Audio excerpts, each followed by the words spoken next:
या कहें एब्जॉर्ब करना। आप ऐसे सोचिए जैसे कोई स्पंज पानी सोखता है। लेकिन यहाँ ये प्रक्रिया बहुत ज़्यादा नियंत्रित और जटिल होती है। आमतौर पर ये या तो किसी ज़रूरी गैस, मान लीजिए कार्बन डाइऑक्साइड या अमोनिया, उसको पकड़ने के लिए इस्तेमाल होता है ताकि उसे आगे प्रोसेस किया जा सके। या फिर कभी-कभी ऐसा भी होता है कि किसी गैस में से अशुद्धियां हटाने के लिए इसका इस्तेमाल हो। ये केमिकल इंजीनियरिंग का एक बहुत ही बुनियादी पर बहुत महत्वपूर्ण कदम है, अच्छा। जहां गैस और तरल को इस तरह मिलाया जाता है कि गैस जो है वो तरल में घुल जाए। और ड्राइंग पर दिए गए इसके आकार को देखें अगर, तो ये कोई मामूली स्पंज तो बिल्कुल नहीं लगता। यहाँ इसकी कुल लंबाई दी है लगभग 41.8 मीटर। अरे बाप रे, 41,840 मिलीमीटर्स। और इसका डायमीटर यानी व्यास करीब 3 मीटर या 3,000 मिलीमीटर। ये तो बहुत ही ऊंचा हुआ। हाँ, 42 मीटर का मतलब समझिए कि लगभग 14 मंजिला इमारत जितनी ऊंचाई। जरा सोचिए, अपने सामने खड़ा हुआ। और 3 मीटर का व्यास भी कुछ कम नहीं है, एक छोटे कमरे जितना चौड़ा समझ लीजिए। ये आंकड़े हमें पहली झलक देते हैं कि हम किसी साधारण मशीन की नहीं, बल्कि एक औद्योगिक टावर की बात कर रहे हैं। और वजन, जब ये काम कर रहा होता है, यानी ऑपरेटिंग वेट, वो बताया गया है लगभग 554,761 किलोग्राम। ये तो 550 मीट्रिक टन से भी ज्यादा हो गया, मतलब सैकड़ों कारों के वजन के बराबर। बिल्कुल, ये वजन और आकार मिलकर एकदम साफ कर देते हैं कि ये प्रक्रिया का एक केंद्रीय और बहुत भारी भरकम हिस्सा है। इसे बनाने वाली कंपनी का नाम भी यहाँ दिया हुआ है, बेलेली सऊदी हेवी इंडस्ट्रीज लिमिटेड। ये भी दिखाता है कि ऐसे विशेष और विशाल उपकरण बनाने का काम खास महारत रखने वाली कंपनियां ही कर सकती हैं। ये हर किसी के बस की बात नहीं होती। इसमें एक और दिलचस्प बात है। ये ड्राइंग है तो 1991 की, लेकिन इस पर रेव 5 यानी रिवीजन 5 और एज बिल्ट लिखा हुआ है। इसका क्या मतलब निकालें? क्या पहली बार में डिजाइन ठीक नहीं बना था? नहीं, ऐसा नहीं है। रेव 5 का मतलब है कि ओरिजिनल ड्राइंग जारी होने के बाद इसमें कम से कम 5 बार बदलाव किए गए हैं। और ये डिज़ाइन प्रक्रिया की सच्चाई दिखाता है। ऐसा नहीं कि पहली बार में कुछ गलत था, बल्कि बड़े प्रोजेक्ट्स में अक्सर ऐसा होता है। हो सकता है क्लाइंट की तरफ से कुछ नई ज़रूरतें आ गई हों, ये बनाते समय कोई प्रैक्टिकल मुश्किल सामने आ गई हो, ये शायद जो शुरुआती कैलकुलेशंस थी उनको और बेहतर बनाने का मौका मिला हो। यह दिखाता है कि डिज़ाइन एक जीवंत प्रक्रिया है जो जरूरत के हिसाब से बदलती रहती है, ढलती है। अच्छा, और एएस बिल्ट? हाँ, एज बिल्ट मार्किंग तो बहुत ही महत्वपूर्ण है। इसका मतलब है कि ये ड्राइंग उस अंतिम रूप को दिखा रही है जैसा उपकरण असल में साइट पर बनाया गया था, सिर्फ शुरुआती कागजी योजना नहीं। अब आप सोचिए, सालों बाद अगर इस उपकरण की मरम्मत करनी हो और आपके पास पुरानी अधूरी ड्राइंग हो तो कितनी मुश्किल होगी। एज बिल्ट ड्राइंग भविष्य के इंजीनियरों के लिए एक एकदम सटीक रिकॉर्ड है, एक तरह से उस विशाल संरचना का जन्म प्रमाण पत्र कह लीजिए। ये डॉक्यूमेंटेशन के महत्व को बताता है। तो ये तो हुई इसकी पहचान और थोड़ी कहानी। अब जरा इसके डिजाइन और निर्माण की बारीकियों में चलते हैं। ड्राइंग पर एक कोड लिखा है, design code ASME SEC 8 Div 1। ये क्या चीज है और क्यों महत्वपूर्ण है? प्रेशर वेसल्स यानी दबाव वाले बर्तनों या उपकरणों के डिजाइन, निर्माण और टेस्टिंग के लिए दुनिया भर में माना जाने वाला एक सेफ्टी स्टैंडर्ड है। सेक्शन 8 डिवीजन 1 जो है वो खास तौर पर उन प्रेशर वेसल्स के लिए नियम तय करता है जिनमें सीधी आग नहीं लगती, जैसे कि ये अपना एब्जॉर्बर। इस कोड का पालन करना सिर्फ एक अच्छी बात नहीं, बल्कि अक्सर अनिवार्य होता है। ये पक्का करता है कि उपकरण खतरनाक दबावों को सुरक्षित रूप से झेलने के लिए डिजाइन किया गया है। ये समझिए कि सुरक्षा, गुणवत्ता और विश्वसनीयता का एक ग्लोबल पैमाना है। इसके बिना तो ऐसे उपकरण ऑपरेट करने की अनुमति मिलना या इनका बीमा होना भी लगभग नामुमकिन है। और ये दबाव कितना झेल सकता है? यहाँ डिजाइन प्रेशर दिया है 31.5 kg सेंटीमीटर स्क्वायर और डिजाइन टेम्परेचर 135 डिग्री सेल्सियस। ये सुनने में तो काफी ज्यादा लग रहा है। हाँ, बहुत ज्यादा है। 31.5 किलोग्राम प्रति वर्ग सेंटीमीटर का दबाव जो है वो हमारे सामान्य वायुमंडलीय दबाव से लगभग 30 गुना ज्यादा है। ओह। और 135 डिग्री सेल्सियस तापमान भी उबलते पानी से कहीं ज्यादा गर्म है। ये साफ दिखाता है कि इस एब्जॉर्बर के अंदर जो केमिकल प्रक्रिया चल रही है वो काफी कठोर, मतलब एक्सट्रीम परिस्थितियों में होती है। फर्टिलाइजर बनाने की प्रक्रियाएं अक्सर हाई प्रेशर और तापमान मांगती हैं, तो इस उपकरण को लगातार सालों तक इन मुश्किल हालातों को बिना किसी फेलियर के झेलने के लिए डिजाइन करना पड़ता है। ये इसकी मजबूती की पहली निशानी है। यहाँ एक और दबाव का जिक्र है, shop hydro test pressure 47 kg/cm²। ये तो डिजाइन प्रेशर से भी काफी ज्यादा है। इसका क्या मतलब हुआ? ये एक बहुत जरूरी सुरक्षा जांच है। इसको हाइड्रो टेस्ट कहते हैं। जब उपकरण बन जाता है तो वर्कशॉप में इसे पानी से पूरा भरा जाता है और फिर डिजाइन प्रेशर से भी ज्यादा, आमतौर पर लगभग 1.5 गुना। अच्छा। हाँ, यहाँ देखिए 31.5 का लगभग 1.5 गुना 47 ही होता है। तो उतने दबाव पर इसे टेस्ट किया जाता है। ये एक तरह का शक्ति परीक्षण है, जैसे किसी पुल को इस्तेमाल करने से पहले उस पर भारी वजन डालकर परखते हैं ना। हाँ हाँ। बिल्कुल वैसा ही। इससे ये पक्का हो जाता है कि उपकरण और खास तौर पर इसकी वेल्डिंग वाले जोड़ बिना किसी लीकेज या कमजोरी के इस अतिरिक्त दबाव को झेल सकते हैं। ये एक तरह की फाइनल सेफ्टी गारंटी है। ड्राइंग में करोजन अलाउंस यानी जंग लगने या धातु के क्षरण की गुंजाइश का भी जिक्र है। कार्बन स्टील के लिए 3.0 mm और स्टेनलेस स्टील के लिए 0 mm। ये क्या बताता है? ये एक बहुत ही प्रैक्टिकल और दूर की सोच वाला डिजाइन पहलू है। आप ऐसे सोचिए, अगर आपको पता है कि आपको रोज कीचड़ में चलना है तो आप थोड़े मोटे सोल वाले जूते लेंगे ना। हाँ बिल्कुल। करोजन अलाउंस कुछ वैसा ही है। उपकरण के अंदर लगातार केमिकल्स रहेंगे जो समय के साथ धातु को धीरे धीरे खा सकते हैं, मतलब करोड कर सकते हैं या उसमें जंग लगा सकते हैं। तो डिजाइनर ये बात जानते हैं, इसलिए वे पहले से ही धातु की जो मोटाई चाहिए उसमें कुछ अतिरिक्त मिलीमीटर जोड़ देते हैं। यही है करोजन अलाउंस। अच्छा। कार्बन स्टील में जंग लगने का खतरा ज्यादा होता है, इसलिए उसके लिए 3 मिलीमीटर की एक्स्ट्रा मोटाई दी गई है।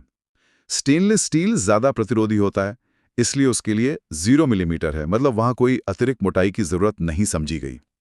ये एक्स्ट्रा परत धीरे धीरे खत्म होती रहेगी, लेकिन उपकरण की जो मुख्य स्ट्रक्चरल मोटाई है वो सुरक्षित रहेगी, जिससे वो अपनी पूरी डिजाइन लाइफ, जो अक्सर 20-30 साल या उससे भी ज्यादा होती है, तब तक सेफली काम कर सके। समझ गई। मतलब ये सिर्फ अभी के लिए नहीं बल्कि लंबे समय तक चलने के लिए बनाया गया है। बिल्कुल। यहाँ कुछ और शब्द हैं जो सुरक्षा और गुणवत्ता पर जोर देते लगते हैं। रेडियोग्राफी, फुल और जॉइंट एफिशिएंसी 100%, और साथ में post weld heat treatment, yes. इन सब का एक साथ क्या मतलब निकालें?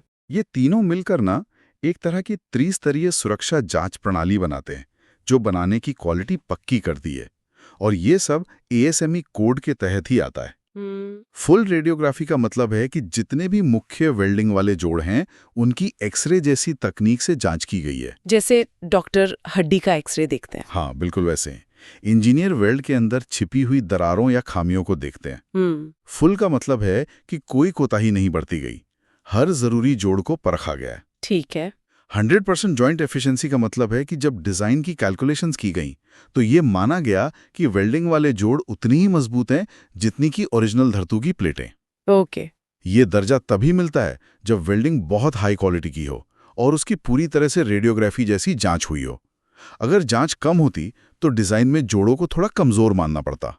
ओके। और ये पोस्ट वेल्ड हीट ट्रीटमेंट? हाँ, post weld heat treatment. Yes का मतलब है कि वेल्डिंग पूरी होने के बाद पूरे उपकरण को या उसके बड़े हिस्सों को एक बहुत बड़ी भट्टी में रखकर धीरे धीरे खास तापमान तक गर्म किया गया और फिर उसे धीरे धीरे ठंडा किया गया। होता क्या है कि वेल्डिंग प्रक्रिया धातु में अंदरूनी तनाव, मतलब स्ट्रेस पैदा कर सकती है, जैसे किसी खींचे हुए रबर बैंड में होता है ना। PWHT इन तनावों को खत्म करता है, धातु को थोड़ा नरम और ज्यादा लचीला बनाता है, जिससे भविष्य में दरारें पड़ने का खतरा बहुत कम हो जाता है। ये खासकर मोटे वेसल्स के लिए बहुत जरूरी है। तो हाँ, ये तीनों चीजें मिलकर बताती हैं कि सुरक्षा और गुणवत्ता यहाँ टॉप प्रायोरिटी थी। ठीक है, तो ये बनावट और सुरक्षा की बातें हुई। अब जरा ड्राइंग के अंदर झांकते हैं। यहाँ SS304 मेटल स्लॉटेड रिंग्स का जिक्र है कई जगहों पर। ये क्या चीज है और इनका क्या काम होगा? SS304 एक आम किस्म का स्टेनलेस स्टील है, अपनी जंग प्रतिरोधक क्षमता के लिए जाना जाता है। मेटल स्लॉटेड रिंग्स का मतलब है धातु के बने छल्ले जिनमें खांचे या छेद, मतलब स्लॉट्स बने होते हैं। देखिए, एब्जॉर्बर जैसे टावरों के अंदर अक्सर पैकिंग भरी जाती है। ये छोटे छोटे टुकड़े होते हैं, सिरेमिक या धातु के बने हो सकते हैं। इनका काम होता है गैस और तरल के बीच संपर्क के लिए ज्यादा सरफेस एरिया देना, ताकि सोखने की प्रक्रिया यानी एब्जॉर्प्शन ज्यादा अच्छे से हो सके। अच्छा, ये पैकिंग को सपोर्ट करते हैं। हाँ, ये स्लॉटेड रिंग्स इन पैकिंग मटेरियल को अपनी जगह पर रखने के लिए या उन्हें सहारा देने के लिए इस्तेमाल होती हैं। साथ ही इनमें जो स्लॉट्स बने होते हैं वो गैस और तरल को समान रूप से बहने में भी मदद करते हैं। और इनका स्टेनलेस स्टील से बना होना ये पक्का करता है कि वो उपकरण के अंदर के केमिकल माहौल में खराब ना हो और लंबे समय तक अपना काम करती रहें। ये अंदरूनी बनावट का एक महत्वपूर्ण हिस्सा है। ड्राइंग में ये भी साफ दिख रहा है कि ये पूरा उपकरण एक पीस में नहीं बना है। यहाँ बैरल 1, बैरल 2 से लेकर बैरल 14 तक के सेक्शन दिखाए गए हैं। इसका क्या मतलब है? बिल्कुल सही पकड़ा आपने। 42 मीटर ऊंचा और सैकड़ों टन वजनी उपकरण, उसे एक ही बार में फैक्ट्री में बनाकर साइट पर लाना तो लगभग नामुमकिन होता। सोचिए जरा, इसे सड़क पर कैसे ट्रांसपोर्ट करेंगे? हाँ, ये तो है। इसलिए ऐसे विशाल उपकरणों को अक्सर मॉड्यूलर तरीके से बनाया जाता है। इन्हें फैक्ट्री में कई छोटे बेलनाकार हिस्सों या बैरल में, जिन्हें शेल कोर्स भी कहते हैं, उनमें तैयार किया जाता है। फिर इन अलग अलग बैरल सेक्शन को या तो फैक्ट्री में ही या फिर सीधे इंस्टॉलेशन वाली जगह पर लाकर एक दूसरे के ऊपर रखकर वेल्डिंग से जोड़ा जाता है। ये ड्राइंग इन 14 अलग अलग सेक्शन और उनके बीच के गोल वेल्डिंग जोड़ों को दिखा रही होगी। ये बड़ी संरचनाओं के निर्माण के लिए एक स्टैंडर्ड तरीका है, जैसे किसी इमारत को मंजिल दर मंजिल बनाते हैं। और इसमें बाहर से जुड़ने वाले कनेक्शंस भी बहुत सारे दिख रहे हैं। N1, N2, N3, N4 जैसे कई नोजल हैं और हर एक के लिए वेल्डिंग की डिटेल अलग दिख रही है, जैसे self reinforced nozzle, nozzle with pad, nozzle with extended pipe. ये इतनी वैरायटी क्यों? नोजल वो पॉइंट्स हैं जहां से पाइपलाइनें इस एब्जॉर्बर से जुड़ती हैं। इनके जरिए ही गैस और तरल अंदर आते हैं, बाहर जाते हैं, या फिर प्रेशर और तापमान मापने वाले इंस्ट्रूमेंट्स लगाए जाते हैं। अब हर नोजल का काम और उस पर आने वाला लोड अलग हो सकता है। कोई नोजल शायद बहुत बड़े पाइप के लिए हो, कोई छोटे से पाइप के लिए, किसी से गर्म तरल आ रहा हो, किसी से ठंडा। अच्छा, इसलिए डिजाइन अलग है। उनके डिजाइन भी अलग अलग होते हैं। सेल्फ रीइंफोर्स्ड नोजल खुद ही इतने मोटे और मजबूत होते हैं कि उन्हें वेसल की दीवार में लगने के लिए एक्स्ट्रा सहारे की जरूरत नहीं पड़ती। नोजल विद पैड में नोजल के चारों ओर वेसल की दीवार पर एक अतिरिक्त मोटी प्लेट, जिसे रीइंफोर्सिंग पैड कहते हैं, वो वेल्ड की जाती है। ये उस छेद को मजबूती देती है जो नोजल लगाने के लिए दीवार में किया गया है। जैसे किसी फटे कपड़े पर पैबंद लगाते हैं ना, वैसा ही कुछ। समझ गए। नोजल विद एक्सटेंडेड पाइप का मतलब हो सकता है कि नोजल के साथ थोड़ा पाइप पहले से जुड़ा हुआ है, जो शायद बाहर की पाइपिंग से जुड़ने में आसानी देता है या किसी अंदरूनी हिस्से तक पहुंचता है। ये दिखाता है कि हर कनेक्शन पॉइंट को उसकी खास जरूरत के हिसाब से कितनी बारीकी से डिजाइन किया गया है। ड्राइंग के एक सेक्शन व्यू में, खासकर जहां रीइंफोर्सिंग पैड लगा है, वहां 14 NPT टेल टेल होल लिखा है। ये टेल टेल होल क्या कहानी बताता है? कुछ जासूसी जैसा नाम है। हाँ, नाम तो मजेदार है। ये एक छोटा सा लेकिन बहुत ही चालाकी भरा सेफ्टी फीचर है। टेल टेल होल एक छोटा चूड़ीदार, मतलब थ्रेडेड छेद होता है जो रीइंफोर्सिंग पैड में ड्रिल किया जाता है, और ये पैड और वेसल की दीवार के बीच की पतली सी जगह तक जाता है। एनपीटी यहां बस चूड़ी के standard type national pipe thread को बताता है। इसके दो मुख्य काम हैं। पहला, वेल्डिंग के दौरान अगर कोई गैस बीच में फंस जाए तो उसे निकलने का रास्ता देना है। दूसरा और ज्यादा महत्वपूर्ण, ये लीक का पता लगाने का एक बड़ा आसान तरीका है। अगर कभी पैड और दीवार के बीच की वेल्डिंग में कोई बहुत बारीक लीक शुरू हो जाए तो अंदर का तरल या गैस इस छेद से बाहर रिसने लगेगा। अरे वाह! और तुरंत पता चल जाएगा कि भाई मरम्मत की जरूरत है। हाइड्रो टेस्ट के दौरान भी इस छेद से लीक चेक किया जाता है। तो ये एक छोटी सी खिड़की है जो एक संभावित बड़ी समस्या का पहले सिग्नल दे सकती है। और यहाँ एक नोजल ओरिएंटेशन प्लान भी दिया गया है। ये क्या पक्का करता है? ये प्लान बिल्कुल एक नक्शे की तरह है। ये दिखाता है कि हर नोजल इस 3 मीटर व्यास वाले सिलेंडर पर ठीक किस जगह, मतलब कितनी ऊंचाई पर और किस एंगल पर स्थित होना चाहिए। और ये बेहद जरूरी है। सोचिए, बाहर से आने वाली दर्जनों पाइपलाइनें जो खुद भी काफी जटिल तरीके से बिछी होती हैं, उन्हें इन नोजल से एकदम सटीक तरीके से जुड़ना होता है। अगर नोजल की जगह थोड़ी सी भी इधर उधर हुई तो पाइपलाइन फिट नहीं होगी, उसमें बेवजह का तनाव आ जाएगा या पूरा इंस्टॉलेशन ही रुक सकता है। ये दिखाता है कि ऐसे बड़े प्रोजेक्ट्स में कोऑर्डिनेशन और सटीकता कितनी ज्यादा मायने रखती है। मिलीमीटर की गलती भी भारी पड़ सकती है। तो हमने अंदरूनी दबाव, तापमान और बनावट की बात की, लेकिन ये उपकरण तो बाहर खुले में खड़ा होगा। ड्राइंग में बाहरी ताकतों का भी जिक्र है। विंड लोड 159.84 kmh और अर्थक्वेक जोन 1।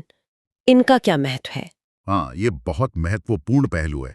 ये उपकरण सिर्फ अंदर के प्रेशर को ही नहीं झेलता, बल्कि बाहर के मौसम और जमीन की हरकतों का भी सामना करता है। 16.5 किलोमीटर प्रति घंटे की हवा का भार सहना, खासकर जब आप 14 मंजिला इमारत जितनी ऊंचे हों, कोई मजाक नहीं है। सही बात है। डिजाइन को यह सुनिश्चित करना होता है कि तेज हवा के झोंके इसे गिरा ना दें या इसमें खतरनाक कंपन यानी वाइब्रेशन पैदा ना करें। इसी तरह एयरक्वेक जोन 1 बताता है कि इसे उस क्षेत्र के भूकंपीय मानकों के अनुसार डिजाइन किया गया है जहां इसे लगाया जाना था। जोन 1 आमतौर पर कम जोखिम वाला क्षेत्र होता है, लेकिन फिर भी इसे नजरअंदाज नहीं किया जा सकता। डिजाइन में भूकंप के हल्के झटकों को सहने की क्षमता शामिल की गई है। यह दिखाता है कि स्ट्रक्चरल इंजीनियरिंग सिर्फ अंदरूनी चीजों के बारे में नहीं है, बल्कि बाहरी दुनिया के प्रभावों को भी ध्यान में रखती है, खासकर सऊदी अरब जैसे क्षेत्र में जहां तेज हवाएं और कभी-कभी भूकंपीय गतिविधियां हो सकती हैं। और आखिर में एक बार फिर वजन के आंकड़ों पर आते हैं, क्योंकि ये वाकई दिमाग घुमा देते हैं। इरेक्शन वेट यानी जब खाली उपकरण को उठाकर खड़ा किया जा रहा था, तब वजन था लगभग 227 टन। 227 टन। ऑपरेटिंग वेट जब ये काम कर रहा था 554 टन, और वेट विद वाटर जब इसे पानी से भरकर टेस्ट किया गया तब ये 627 टन का हो गया था। बाप रे। हाँ, ये वजन के आंकड़े सिर्फ भारी भरकम होने का सबूत नहीं है, इनके पीछे गहरी इंजीनियरिंग सोच है। इरेक्शन वेट 227 टन्स ये तय करता है कि इसे उठाने और स्थापित करने के लिए कितनी बड़ी और कितनी शक्तिशाली क्रेन की जरूरत होगी। 227 टन का मतलब है कई विशाल ट्रकों को एक साथ उठाना।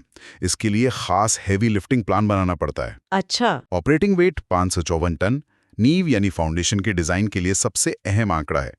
जमीन के नीचे जो कंक्रीट का बेस बनेगा, उसे न सिर्फ इस विशाल वजन को सहना है, बल्कि हवा और भूकंप से लगने वाले अतिरिक्त बलों को भी सुरक्षित रूप से जमीन में ट्रांसफर करना है।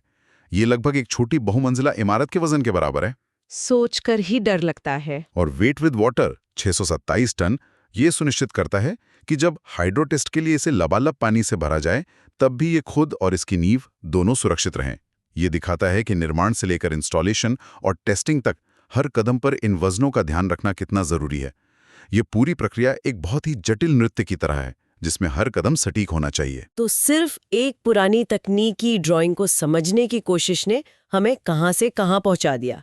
हमने देखा कि कैसे इन लाइनों और नंबरों के पीछे एक विशाल, जटिल और अविश्वसनीय रूप से सटीक तरीके से डिजाइन और निर्मित औद्योगिक उपकरण की पूरी कहानी छिपी है। ये सिर्फ धातु का ढेर नहीं, बल्कि इंजीनियरिंग, विज्ञान और सुरक्षा नियमों का एक अद्भुत संगम है, जो एक बहुत ही खास और मुश्किल काम करने के लिए बनाया गया है। बिल्कुल। ये ड्राइंग बड़े पैमाने के जो इंडस्ट्रियल प्रोजेक्ट्स होते हैं, उनकी जटिल परतों को उजागर करती है। इसमें मटेरियल साइंस है, कौन सा स्टील कहाँ लगेगा, स्ट्रक्चरल इंजीनियरिंग है, दबाव, तापमान, हवा, भूकंप सब सहना है, केमिकल इंजीनियरिंग है, अंदर की प्रक्रिया क्या मांगती है, कड़े सुरक्षा नियम है, ASME कोड का पालन, और निर्माण की पूरी विस्तृत योजना है, कैसे बनेगा, कैसे जुड़ेगा, कैसे जांचा जाएगा। ये सब मिलकर इस एक उपकरण को संभव बनाते हैं। ये वाकई सोचने पे मजबूर करता है कि फर्टिलाइजर जैसी चीजें जो हमें इतनी आसानी से मिल जाती हैं, उनके बनने के पीछे कितना अदृश्य, कितना जटिल और विशाल इंफ्रास्ट्रक्चर काम कर रहा होता है। हम अक्सर फाइनल प्रोडक्ट देखते हैं, लेकिन उसके पीछे की इस इंजीनियरिंग प्रतिभा और मेहनत को नहीं देख पाते। सही कहा। ये ड्राइंग उस इंसानी प्रयास और इंजीनियरिंग की बस एक छोटी सी झलक है जो हमारी आज की औद्योगिक दुनिया को चलाती है। और ये एक सवाल भी खड़ा करता है, हमारे चारों ओर बिजली घरों से लेकर पानी साफ करने वाले प्लांट तक ऐसी और कितनी जटिल प्रणालियां हैं जो इसी तरह की विस्तृत तकनीकी भाषा में डिजाइन और डॉक्यूमेंटेड हैं और हमारे रोजमर्रा के जीवन को चुपचाप संभव बना रही हैं। किसी ऐसी चीज को डिजाइन करने और बनाने में क्या लगता है जिसे दशकों तक इतने कठोर हालात में बिना रुके सुरक्षित रूप से काम करते रहना है? ये वास्तव में इंजीनियरिंग की शक्ति और सटीकता पर सोचने को मजबूर करता है।